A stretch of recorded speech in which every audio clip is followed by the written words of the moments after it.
ہمارے مذہبی رہنما ہمیں اصلاح قلب کی دعوت کیوں نہیں دیتے؟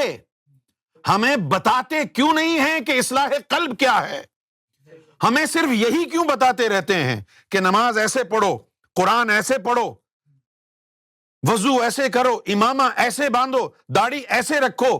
پہلے اصلاح قلب تو کرو، ورنہ دین سارا کا سارا خراب ہو جائے گا۔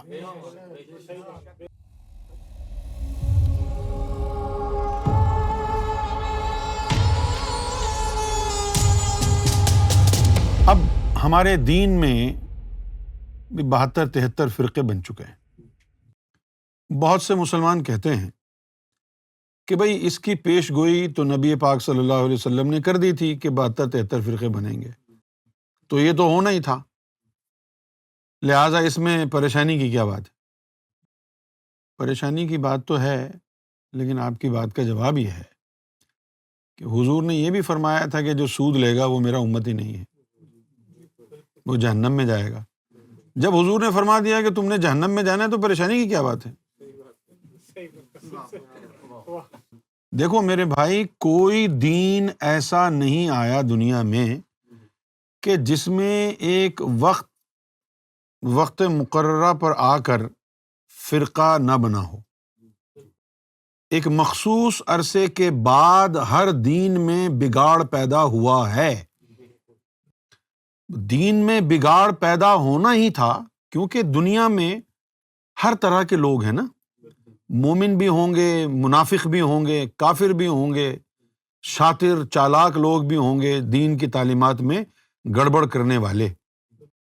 اس لیے اللہ تعالیٰ نے رسالت کے ساتھ ساتھ نبوت کو بھی رکھا تاکہ کوئی مرسل آ کے دین بنائے اور اس میں گڑبڑ ہو تو اس کے بعد نبی بھیجا جائے، نبی پر اللہ رب العزت صحیفہ اتاریں اور وہ نبی اس صحیفے کے ذریعے اس دین کو دوبارہ صحیح کر دے، اس کی تجدید فرما دے۔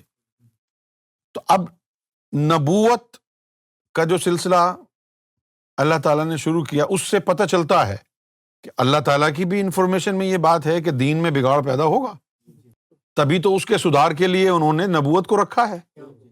کیوں بھائی؟ بھائی آپ کے گھر میں اگر ویکیوم کلینر ہے تو اس کا مطلب یہ ہے کہ آپ جانتے ہیں کہ گرد و غبار آئے گا، ورنہ کیوں خرید کے لایا؟ تو اگر اللہ تعالیٰ نے دین کی تجدید کے لیے انبیاء اکرام کو بھیجا بعد مرسلین کے، تو اس کا معنی یہ ہے کہ اللہ رب العزت جانتا ہے کہ دین میں بگاڑ ہوگا۔ اچھا، اب دین میں بگاڑ کیسے ہوتا ہے؟ اب اس کو سمجھنے کے لیے ایک چیز آپ کو سمجھنا پڑے گی۔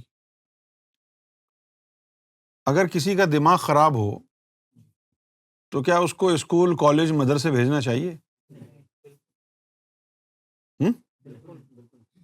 کیوں؟ اچھا، دماغ خراب ہونے کی وجہ سے اس کو کچھ سمجھ میں نہیں آئے گا۔ تو اس کا مطلب یہ ہوا کہ علم کا تعلق دماغ سے ہے اور دین کا تعلق دل سے ہے۔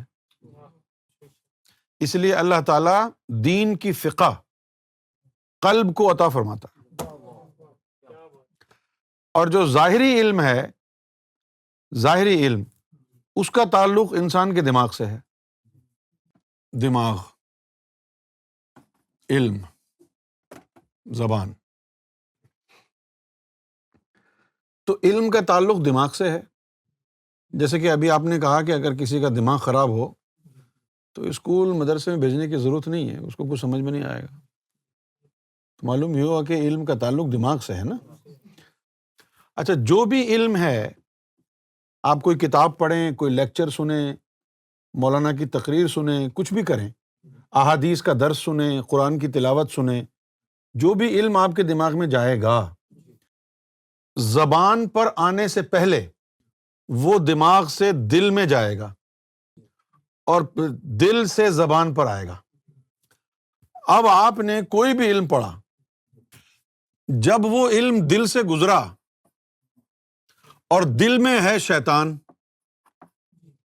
شرک، شیطان، نار، ظلمت، ان سے دل بھرا ہوا ہے، نار، ظلمت، اس سے قلب بھرا ہوا ہے۔ تو وہ علم قرآن کا بھی ہوا، حدیث کا بھی ہوا، تو جب وہ دماغ سے دل کے اندر گزرے گا تو پھر وہ فسق و فجور اور ظلمت اس علم میں شامل ہو جائے گی، اور زبان سے نکلے گا تو شر بن جائے گا۔ تو جو لوگ دین کا علم حاصل تو کرتے ہیں لیکن اصلاح قلب نہیں کرتے، فساد قلب کا علاج نہیں کرتے، تو ایسے علماء کا ہوتا کیا ہے کہ سارا علم حاصل کر لیا، دل میں فسق و فجور، ظلمت، نار ہے، توحید اور رسالت کے نعرے زبان پر ہیں، دل میں نہیں ہے، تو وہ جب دل سے گزرے گا تو دل کا فسق و فجور اس کے ساتھ مل جائے گا، اور زبان سے جب وہ علم نکلے گا نا تو وہ علم فتنہ بن جائے گا۔ اب آپ کہیں گے کہ یہ بات آپ کہاں سے لے کے آئے ہو؟ تو نئی کہانی ہے۔ ایک حدیث شریف میں آیا ہے، اللہ کے رسول صلی اللہ علیہ وسلم نے فرمایا، اتقوا عالم الجاہل۔ کیا کہا؟ کہ جاہل عالم سے ڈرو اور بچو۔ تو صحابہ کرام نے کہا، قیل من عالم الجاہل یا رسول اللہ صلی اللہ علیہ وسلم، کہ یا رسول اللہ عالم جاہل کون ہوتا ہے؟ قال رسول اللہ صلی اللہ علیہ وسلم، عالم اللسان و جاہل القلب، یعنی اسود۔ تو اللہ کے رسول صلی اللہ علیہ وسلم نے فرمایا کہ عالم اللسان، زبان کا عالم، و جاہل القلب، لیکن قلب کا جاہل یعنی اسود۔ تو معلوم یہ ہوا کہ دل کالا ہے، دل میں نور نہیں ہے، نار ہے، ظلمت ہے، فسق و فجور ہے۔ اگر ایسا کوئی عالم ہو تو اس سے ڈرو اور بچ کے بھاگ جاؤ۔ اب وہی بات یہاں پر آ گئی نا، اتقوا عالم الجاہل، جاہل عالم سے ڈرو اور بچو۔ عالم اللسان و جاہل القلب، زبان پر علم ہے لیکن قلب جاہل یعنی سیاہ ہے۔ اب یہ جو دل کا سیاہ ہونا ہے، قلب کا جو جوہل ہے، یہ کیا ہے؟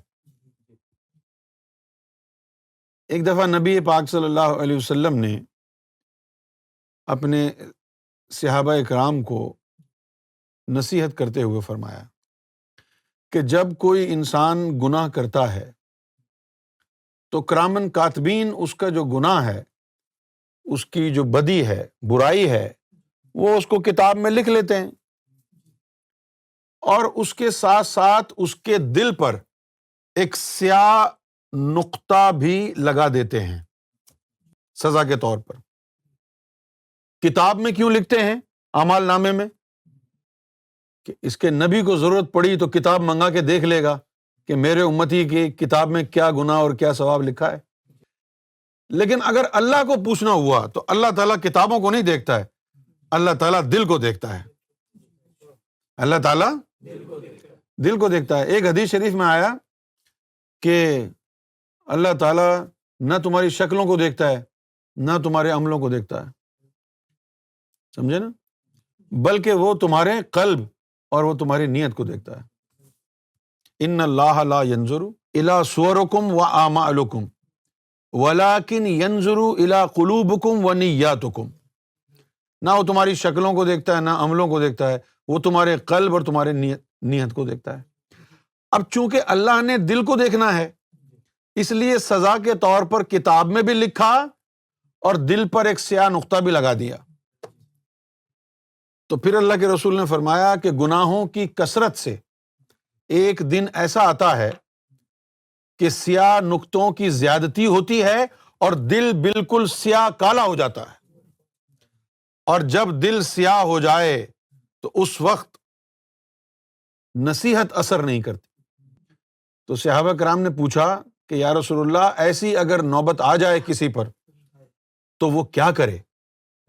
تو اس کے جواب میں اللہ کے رسول صلی اللہ علیہ وسلم نے فرمایا لکل شیء ثقالہ، ہر چیز کو دھونے کے لیے کوئی نہ کوئی ہتھیار ہے، کوئی نہ کوئی آلہ ہے.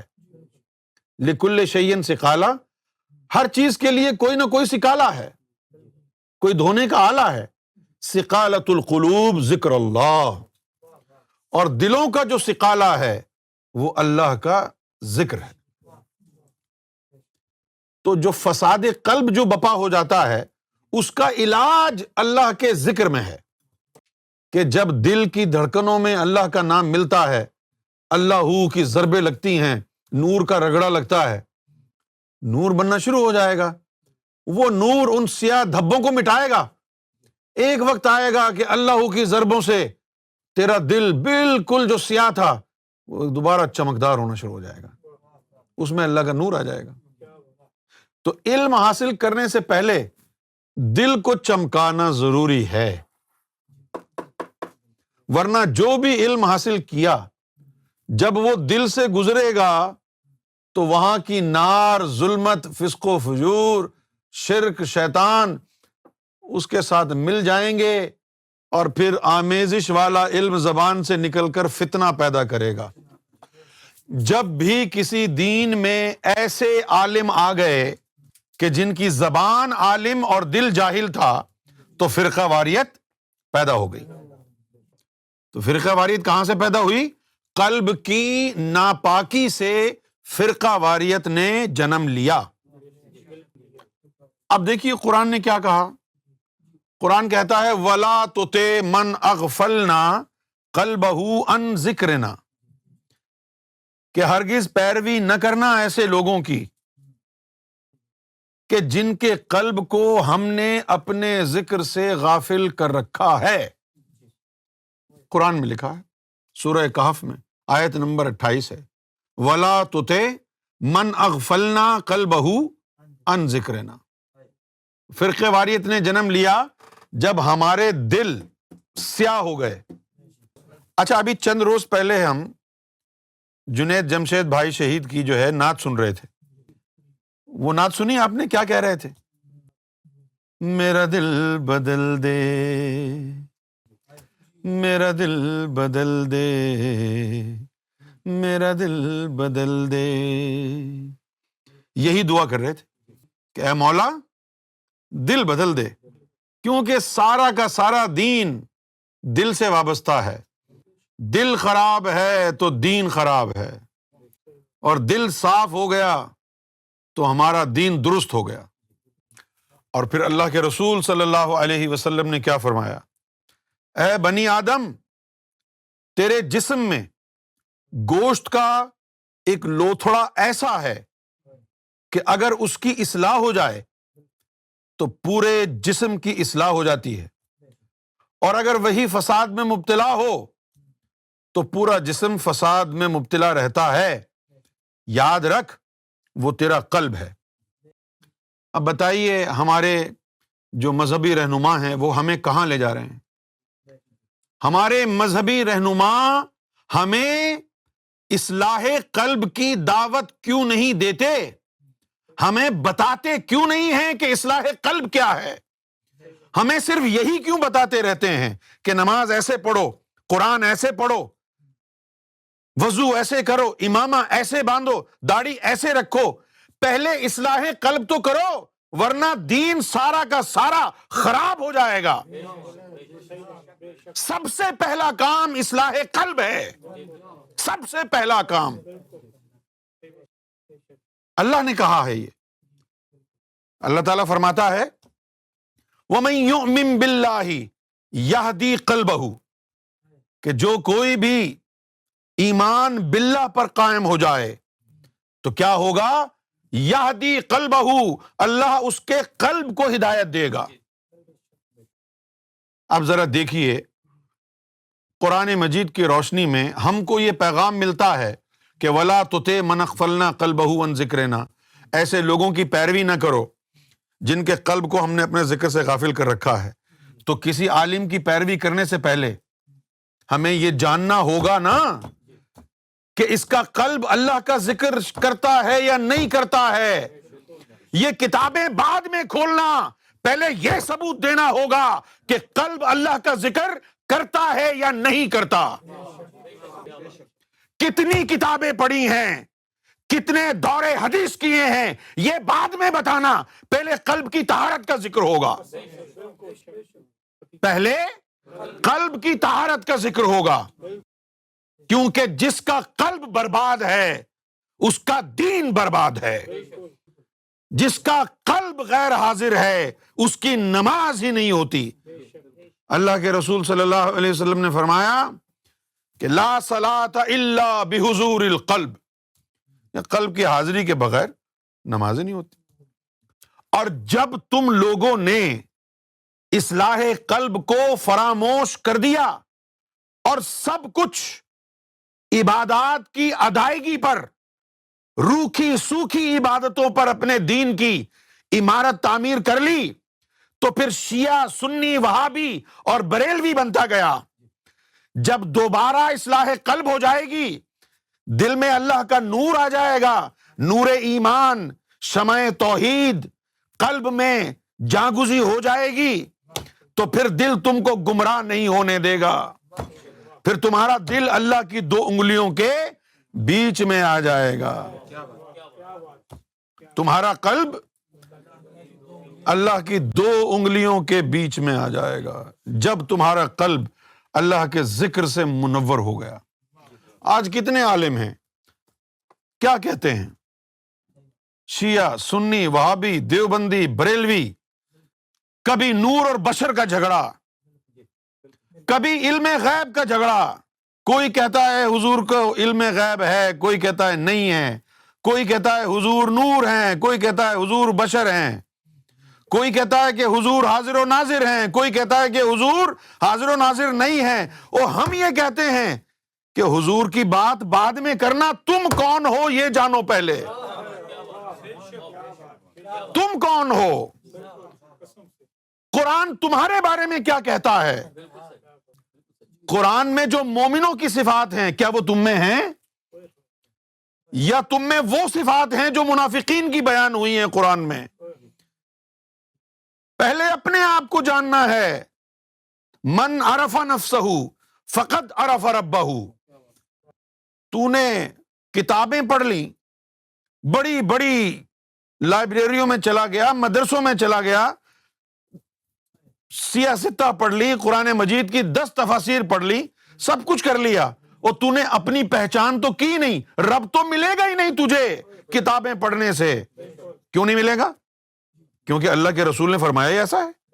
اللہ کے رسول نے فرمایا من عرف نفسہ، جس نے اپنا عرفان حاصل کیا، جس نے اپنے ظاہر و باطن کی کھوج کی، جس نے اپنے اندر جھانک کے دیکھا کہ میرے اندر کون ہے، شیطان بیٹھا ہے یا رحمان بیٹھا ہے، جس نے یہ کھوج لگا لی، من عرف نفسہ فقد عرف ربہ. جب تو نے اپنی کھوج لگا لی کہ کون ہے تیرے اندر، تو اب راستہ ہموار ہو گیا. اب رب کا عرفان حاصل ہونے کے لیے تیار اور بے قرار ہے. کتابیں تو ساری پڑھ لی، اپنے آپ کو تو پہچانا نہیں. تو جا جا وڑدا مندر مسیتی، کدی من اپنے وچ وڑیا ہی نہیں. ہائے ہائے ہائے. تو جا جا وڑدا کدی من اپنے وچ وڑیا ہی نہیں. روز ایویں شیطان نال لڑدا، کدی نفس اپنے نال لڑیا ہی نہیں. تو مسجد اور مندر کی دوڑ لگاتا ہے، اور کبھی اپنے دل کے اندر بھی جھانک کے دیکھنا اندر کیا ہے. روز ایویں شیطان نہ لڑدا، جو بھی غلط کام کر کے کہے گا کہ یہ شیطان نے کرایا ہے. کدی نفس اپنے نہ لڑیا ہی نہیں. وہ جہاد اکبر کرنا، جہاد بن نفس جس کا حکم آیا ہے، اللہ تعالیٰ نے فرمایا قد افلح من تزکا. کامیاب وہ ہوا جس نے اپنے آپ کو پاک کر لیا. یہ وضو اور غسل کر کے پاک کرنے سے کامیاب ہوتے ہیں؟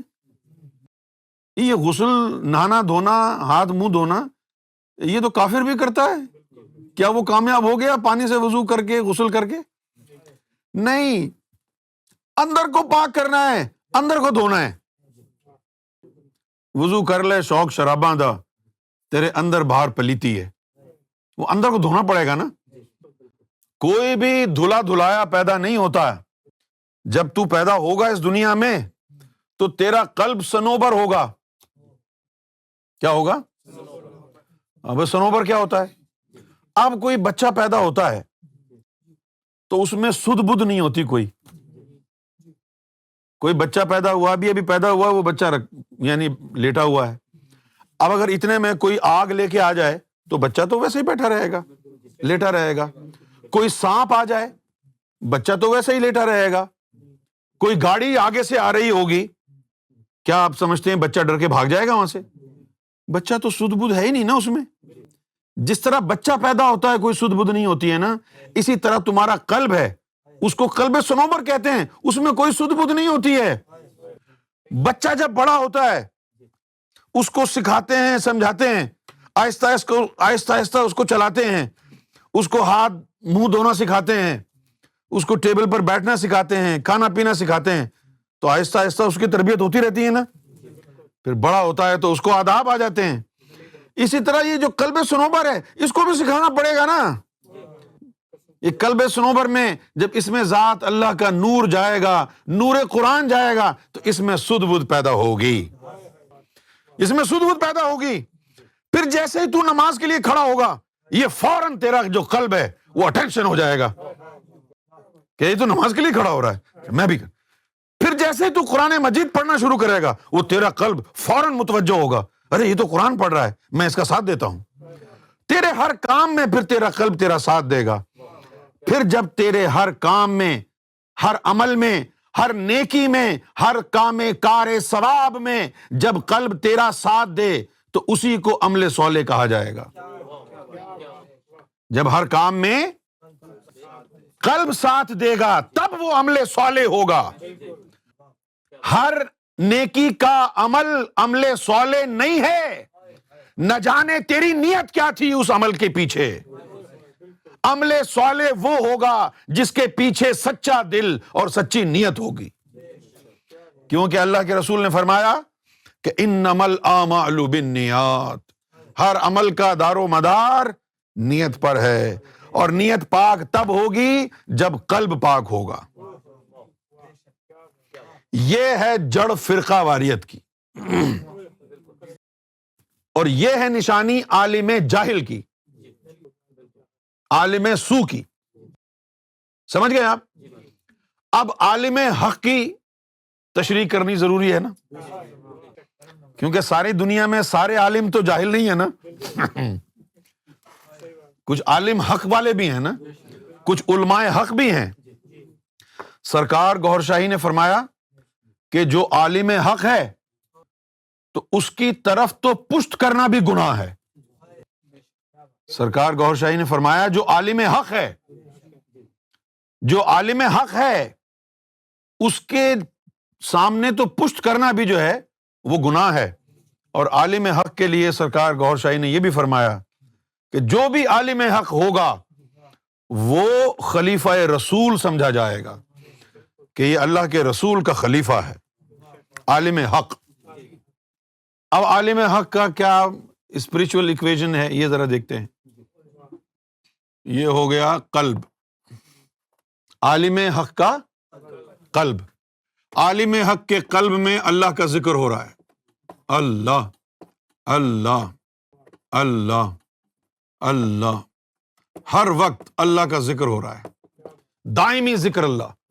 عالم حق کے قلب میں دائمی ذکر اللہ ہو رہا ہے، نور کی شعائیں نکل رہی ہیں. یہ عالم حق ہے، نور کی شعائیں نکل رہی ہیں عالم حق کے قلب سے. ہر وقت اس کے قلب میں ذکر اللہ ہو رہا ہے. اور پھر اس کے ساتھ ساتھ ایک تار اللہ کی طرف سے آ رہی ہے، حبل اللہ، جس کی وجہ سے اللہ کا ذاتی نور بھی اس کے اطراف میں گھوم رہا ہے. دماغ آ گیا عالم کا، زبان آ گئی عالم کی. اب کیا ہوا؟ اب یہ ہوا کہ جب وہ مدرسے میں تعلیم حاصل کی، اس عالم نے مدرسے میں تعلیم جو حاصل کی جی وہ دماغ میں جمع ہو گئی نا. 12 سال درس نظامی اس نے کیا، جتنے بھی سال لگے درس نظامی کیا، سارے حدیث کے دور، قرآن کی تفاسیر، علم الکلام سیکھا، سب کچھ سیکھ ساکھ کے جب وہ فارغ التحصیل ہو گیا، سارا علم دماغ میں جمع ہو گیا، اب وہ بن گیا خطیب، اب وہ کرنے لگا تقریریں، تو اب پھر ہوگا کیا؟ اب اس کے دماغ سے قرآن و حدیث کا علم دل سے گزرے گا نا، قرآن و حدیث کا علم دل سے گزرے گا۔ اگر یہ علم جو حاصل اس نے کیا تھا نا، اگر یہ صحیح ہوا تو یہاں سے نور اس میں اللہ کا لگے گا، اور یہاں سے یہ گزر جائے گا نا، اور زبان سے گزرے گا تو نور بن کے نکلے گا نا، یہ یہاں سے گزرے گا، اللہ اللہ کا نور اس کو لگے گا ساتھ، نور علی نور بن کے یہ زبان سے نکلے گا نور۔ اور اگر یہ جو علم حاصل کیا ہے اس میں کوئی گڑبڑ تھی اور یہ گڑبڑ والا علم یہاں سے گیا تو حبل اللہ اس کو درست کر دے گا علم کو۔ پڑھا اس نے غلط علم، تفسیریں بھی غلط پڑھی، لیکن جب اس کی زبان سے نکلا تو قلب سے گزرنے سے پہلے وہ جو حبل اللہ جڑی ہوئی تھی، وہ حبل اللہ اس علم کو پاک کر کے یہاں سے نکالے گی، نور علی نور بنا دے گی۔ اس کو کہتے ہیں تجدید دین۔ تجدید دین وہ علماء کرتے ہیں، وہ مجدد کرتے ہیں جن کے قلب سے حبل اللہ جڑی ہوئی ہو، کیونکہ اللہ کی حبل جو ہے وہ الکتاب ہے، اللہ کی حبل جو ہے وہ تجدید کرتی ہے، انسان نہیں کرتا ہے۔ جب کوئی کمی رہ گئی علم میں، یہاں سے تفاسیر میں، اس کے معنی میں، یہاں سے گزرا، حبل اللہ نے اس کو بالکل ٹھیک کر کے یہاں زبان سے نکالا۔ تو ایسے علماء کی نشانی کیا ہے؟ ایسے علماء تم کو فرقہ واریت سے نکالتے ہیں، کہتے ہیں کہ چھوڑو یار، نہ کوئی دیوبندی ہے، نہ کوئی بریلوی ہے، نہ کوئی سنی ہے، نہ کوئی شیعہ ہے، نہ کوئی اہل حدیث ہے، آؤ سب امتی بن جاؤ، آ جاؤ۔ جن کے دلوں میں شیطان بیٹھا ہوا، انہوں نے تم کو فرقوں میں بانٹ دیا۔ جن کے دلوں میں حبل اللہ جڑی ہوئی ہے، وہ فتنہ ختم کر کے تم کو دوبارہ امتی بننے کی دعوت دیں گے، تم کو دوبارہ امتی بنائیں گے۔ جن کے دلوں میں اللہ کا نور ہوا، اور اللہ کا نور جس دل میں ہوتا ہے وہیں حبل اللہ بھی لگتی ہے۔ تو در حقیقت جب قرآن مجید نے یہ فرمایا کہ وَأَعْتَصِمُوا بِحَبْلِ اللَّهِ جَمِيعًا وَلَا تَفَرَّقُوا، کہ اللہ کی رسی کو، حبل کو مضبوطی سے تھام لو اور فرقوں میں نہ بٹ جانا، تو حبل سے مراد وہ علماء ہیں جن کے دلوں سے نور کی رسی جڑی ہوئی ہے۔ اور اللہ تعالیٰ قرآن مجید کے خصوصی معنی اور راز قرآن تفاسیر میں جو نہیں ملتے، ایسے بندے کے قلب پر حبل اللہ کے ذریعے وارد فرماتا ہے، اور ایسے علماء کی زبان سے دین کے، قرآن کے راز برآمد ہوتے ہیں، اور اللہ تعالیٰ ایسے علماء حق کو اپنے خزانہ خاص سے علم لدنی بھی عطا فرماتا ہے۔ علم لدنی کا مطلب یہی ہے کہ وہ علم جو اس کی طرف سے آئے۔ ایسے بہت سے علماء حق گزرے ہیں، جیسے مجدد الافسانی رحمۃ اللہ علیہ، جیسے سیدنا غوث اعظم عبد القادر جیلانی رحمۃ اللہ علیہ، معین الدین چشتی رحمۃ اللہ علیہ، یہ کتنے بڑے بڑے علماء حق تھے۔ یہ وہی تھے جن کے قلوب سے حبل اللہ جڑی تھی، جنہوں نے دین سے فتنے کو ختم کیا، دین کو از سر نو دوبارہ اس کو دوام بخشا۔ اور یہ جو ملا ہیں جن کے دلوں میں شیطان بیٹھا ہے، جو تم کو وہابی اور بریلوی اور سنی اور شیعہ اور مرزئی اور اہل حدیث بنا رہے ہیں، یہ وہ عالم ہیں جن کا منہ یوم محشر میں کالا ہوگا، کیونکہ اس دنیا میں ان کا دل کالا ہوتا ہے۔ تو یہ جو میں نے تشریح آپ کو بتائی ہے جاہل عالم کی اور عالم حق کی، یہ تشریح آپ کو سمجھ میں آئی ہے؟ آپ کو سمجھ میں آ گیا کہ فرقہ واریت کیسے بنتی ہے؟ یہ تو بڑی خوش آئند بات ہے کہ آپ کو سمجھ میں آ گیا.